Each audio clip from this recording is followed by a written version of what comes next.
Fuentes. Nick Fuentes has apologized to the Jewish woman that he sprayed toxic nerve gas smoke at. I have to do a quick little captcha sesh here. Okay. Where's the apology at? Oh, I guess we don't get to see the apology? I want to hear the apology. It was a boilerplate apology. I apologize for overreacting to your uninvited visit, she said. um, he's not showing true remorse, chat. Not truly remorseful for spraying her with the toxic nerve gas smoke. In response, Rose said Fuentes has been coddled by the justice system, said that Fuentes was the one who did something illegal. Is all I'm seeking is justice. But he did pay for her phone that he broke. So he did apologize. He apologized. The system said you gotta apologize. You gotta pucker up and apologize. He had to do a little goy shuffle for her, but she's not satisfied because he didn't apologize correctly. He then said this after the apology, after the war started. He went on Twitter and said, Trump betrayed MAGA and America first. He has lost his mandate to govern. I cannot and will not vote for the GOP unless they put America and Americans first. If you keep voting after they dragged us into a regional war with Iran, then you will vote for absolutely anything. Look, I honestly don't give a fuck. Just get rid of the Mexicans and especially the Indians. Just get rid of the Indians. I'll look, the Mexicans, look, they've been here for a while, okay? Fuck it. Just get rid of the Indians. I'm begging you. He also didn't even vote for Trump. And then he says he'll leave the country. I'm like a Democrat, or like I wanted Kamala to win. And it's like, you think I don't know that Trump is better than Kamala. Everyone knows that. But I love what you said about these like knock-on second order effects, because you're 100% right. Biden winning and like Trump getting banned from YouTube and all that, that's probably why Elon bought Twitter. Like that maybe doesn't happen in a universe where Trump won the 2020 election and all the other downstream effects that took place. Trump being president now is sweeter than it would have been from 20 to 24. And you could have never predicted that, like you said, that Biden winning would force the pendulum to swing in the other direction. I think there was something true about, you know, Trump and Kamala in 24. If Kamala inherited the war in Gaza and the Ukraine war, would we get something insanely radical in 28, like a real reset? Maybe. You can never know. What I would say, though, about 28, and this is maybe new, is like when you look at what Trump is doing, he's creating a lot of tension right now. The ICE raids, the militarization of law enforcement, the war everywhere in Venezuela, Ukraine, Iran, the advance of AI and technology. It's like, if a Democrat wins in 29, I'm moving to another country, because whoever comes into power from the left is going to want blood, because they're going to want vengeance. I agree with that. I've said this exact thing where it's like, yeah, if they fuck everything up because they're not deporting enough Jeets and they can't pull off the deportation shit, like, I don't know, maybe I should leave. Because I have a feeling they're just going to kill you. They're just going to start killing you at this point. So he's planning to leave. But where to, chat, is the $1 million question. Well, he has some options to lay out. So 28 seems to be like the last dance. I'm going to be honest. If we don't get it in 28, I'm just going to go in exile. Like, seriously, if we don't get it in 28, you are going to see me in Vietnam somewhere. The young apprentice, the chosen one, will find me in the jungles of Vietnam.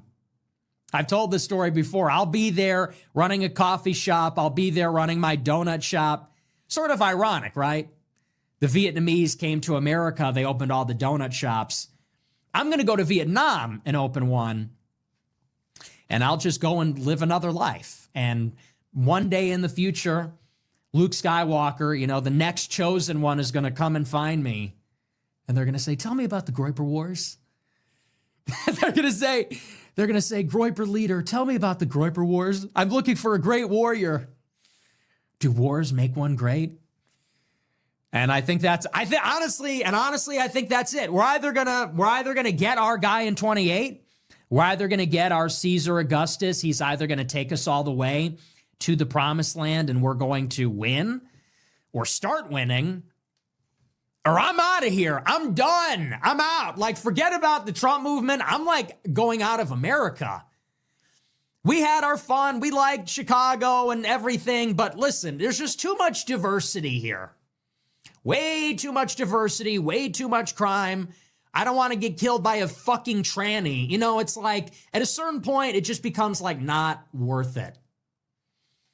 Every day you're rolling the dice. Am I going to get blasted by a black person in a Nissan Altima driving on the shoulder? Or you just drive into a neighborhood where you're the only white person.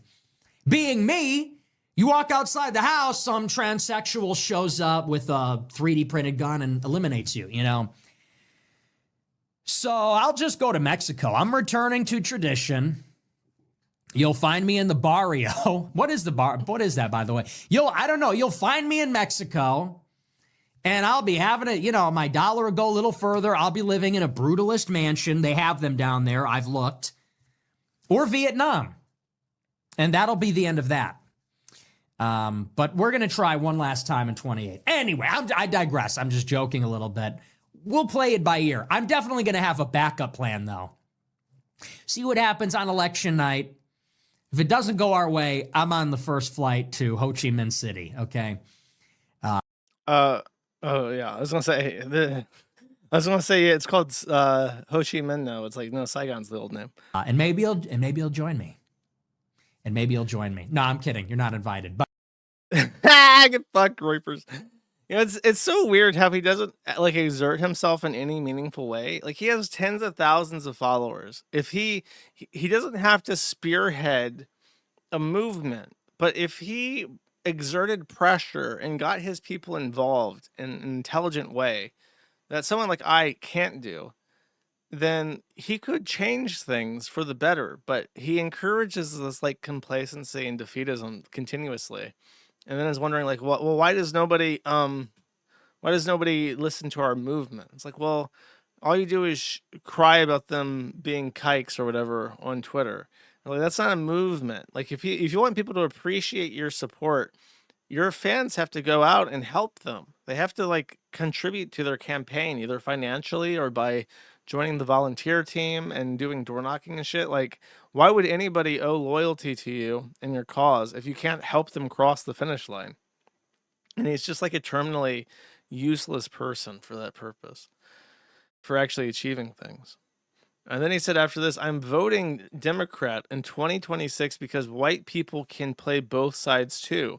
The GOP broke every promise: Epstein file cover-up, regime war in Iran, and no mass deportations. The GOP must be purged and burned to the ground in 2026. Hostile takeover in 2028. What does that mean? You don't know how to campaign. You don't know how to campaign even for your own people right now.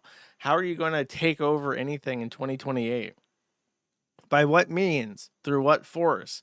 Are your groypers in the military? Do you have like actual commissioned officers ready to stage a coup on your command? Like, no, you don't have any resources to do anything.